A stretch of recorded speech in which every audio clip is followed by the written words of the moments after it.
যারা অভিভাবক, যাদেরকে দিয়ে পরিবার শুরু হয়, একজন নারী এবং একজন পুরুষের বৈবাহিক সম্পর্কের মাধ্যমে একটা পরিবার গঠিত হয়। কিন্তু এই নারী এবং পুরুষ যদি আদর্শবান না হয়, তাহলে সেই পরিবার আদর্শবান হতে পারে না।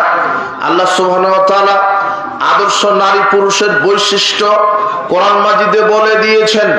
আল্লাহ সুবহানাহু ওয়া তাআলা বলছেন, ইন্নাল মুসলিমিনা ওয়াল মুসলিমাত, আদর্শ নারী পুরুষ তারাই যারা মুসলিম, যারা সার্বিক জীবনে আল্লাহ সুবহানাহু ওয়া তাআলা বিধানের সামনে নিজেকে সমর্পিত করে দিয়েছে, সমর্পণ করেছে নিজের জীবনকে কুরবানি দিয়েছে, এরা হলো মুসলিম। আদর্শ নারী পুরুষ এরা হবে মুসলিম। ওয়াল মুমিনিনা ওয়াল মুমিনাত, এরা হবে মুমিন। মুমিন নারী, মুমিনা, মুমিন নারী